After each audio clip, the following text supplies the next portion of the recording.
देखिए, जो मुंबई बॉम्बे हाईकोर्ट ने जो निर्णय दिया है ये हम सबके लिए बहुत शॉकिंग इस प्रकार का निर्णय है।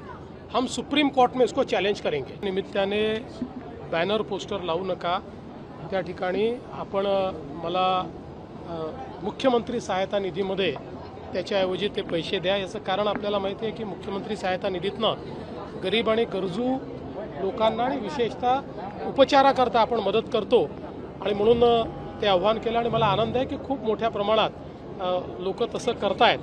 पुन्हा एकदा सांगतो की जे लोक बॅनर आणि पोस्टर लावतायत त्यांना पण सांगतो लावू नका, मला ते आवडत नाही आणि तुम्ही बॅनर आणि पोस्टर लावून मला खुश करू शकणार नाही।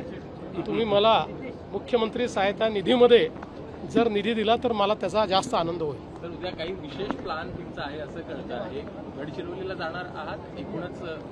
माझा निश्चितपणे माझा त्या संदर्भात जायचा माझा विचार आहे आणि शेवटी काय की वाढदिवस हा कुठल्याही दुसऱ्या दिवसासारखा असतो, तो काही वेगळा थोडी असतो। सर, आज मुंबई उच्च न्यायालयाने एक महत्त्वाचा निर्णय दिला आहे। बॉम्बस्फोट प्रकरणातील जे आरोपी आहेत त्यांना निर्दोष सोडला आहे, निर्दोष सोडण्याची ऑर्डर जी आहे ती कोर्टाने दिली आहे।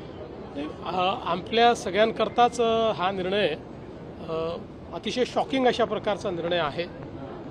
याचं कारण की खालच्या कोर्टाने त्या संदर्भात निर्णय दिला होता आणि 2006 साली हा बॉम्बस्फोट झाल्यानंतर त्यावेळेस ATSने आरोपी पकडले होते, पुरावे जमा केले होते, ते पुरावे कोर्टासमोर सादर केले होते। त्यामुळे अशा प्रकारचा निर्णय येणं हे निश्चितच धक्कादायक आहे।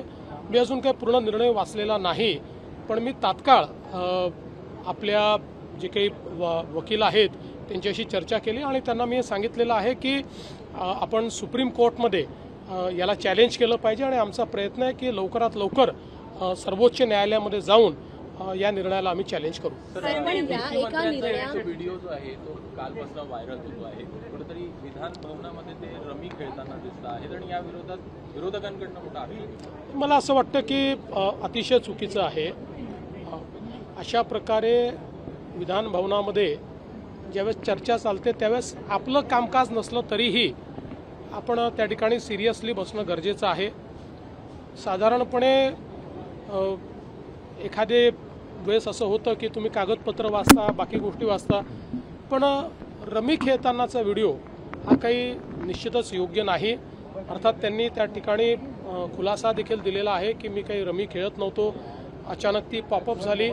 पण ते जरी त्यांनी सांगितलेलं असलं तरी एकूण जे काही घडलेलं आहे ते काही आम्हाला भूषणावं नाही। उच्च न्यायालयाने जो खरं तर निर्णय दिला आहे त्यामुळे कुठेतरी आता असं एक्सटर्नल कंट्रीजमध्ये होऊ शकतं की आपण भारतामध्ये काही केलं आपल्याला कितीतरी वर्षांनी निर्दोष सुटका होऊ शकते, हा एक संदेश जाईल का या एका? मला असं वाटतं एका निर्णयाने असा संदेश वगैरे जाण्याचं काही कारण नाही आहे।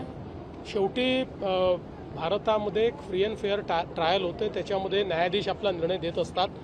आता आपण उलटा विचार केला तर अनेक मोठ्या लोकांना, मोठ्या म्हणजे ते मोठे नाही आहेत, नालायक आहेत, पण अशा नालायक लोकांना मोठं त्या ठिकाणी आतंकवादी घटना ज्या लोकांनी केल्या त्यांना फाशीची शिक्षा देखील आपल्या न्यायालयाने दिलेली आहे। त्यामुळे असं काही समजायचं कारण नाही है। हिंदी में जानना चाहेंगे, कल आपका बर्थडे है, आपने आपके सभी कार्यकर्ताओं को एक अलग आदेश दिया है कि मेरा बर्थडे कुछ अलग तरीके से मनाया जाए। देखिए, मैं इतने सालों में सभी को ये हमेशा कहता हूँ कि जन्मदिन पर होर्डिंग्स और बैनर न लगाए, उसकी जगह कोई रचनात्मक कार्य करे। इस बार मैंने सबको ये कहा है कि होर्डिंग और बैनर पर पैसा खर्चा करने की जगह वो सारा पैसा मुख्यमंत्री सहायता निधि में वो दे, जिसके कारण मुख्यमंत्री सहायता निधि के माध्यम से जो हमारे पेशेंट्स हैं उनको मदद करने में मुझे सहायता होगी।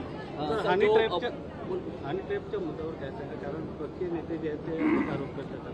आज संजय राऊत यांनी एक त्यांच्या माध्यमाशी संवाद साधताना फोटो दाखवला आहे, लोढा कार्यकर्ते आहेत त्यांचा तुमच्यासोबतचा फोटो त्यांनी दाखवला आहे। असं आहे, पहिली गोष्ट तर हा जो काही लोढा आहे याचे सगळ्यांसोबत फोटो आहेत, शरद पवार साहेबांसोबतही आहेत, सगळ्यांसोबतच फोटो आहेत। हे असल्या फोटोने काय होत नाही, आत्ताच्या परिस्थितीमध्ये कुठलेही पुरावे द्यायचे नाहीत आणि नुसतं हवेत बोलत राहायचं। माझी माध्यमांना विनंती, एकदा मागा ना पुरावे तर दिले पाहिजेत। पुरावे न देता दिवसभर काहीतरी बोलत राहायचं आणि वायफळ चर्चा करायची। अशा वायफळ चर्चेला उत्तर द्यायला मला थोडी वेळ आहे। बघा, मी विरोधी पक्षात होतो जेव्हा आरोप केला पुराव्यासहित केला, एकही आरोप परत घ्यावा लागला नाही, एकही पुरावा खोटा ठरला नाही, याला विरोधी पक्ष म्हणतात। सर बॉम्ब ब्लास्ट के बारे में जो बॉम्बे हाईकोर्ट ने जो बड़ा निर्णय दिया उसके बारे में क्या कहेंगे? देखिए, जो बॉम्बे हाईकोर्ट ने जो निर्णय दिया है ये हम सबके लिए बहुत शॉकिंग इस प्रकार का निर्णय है। हम सुप्रीम कोर्ट में इसको चैलेंज करेंगे।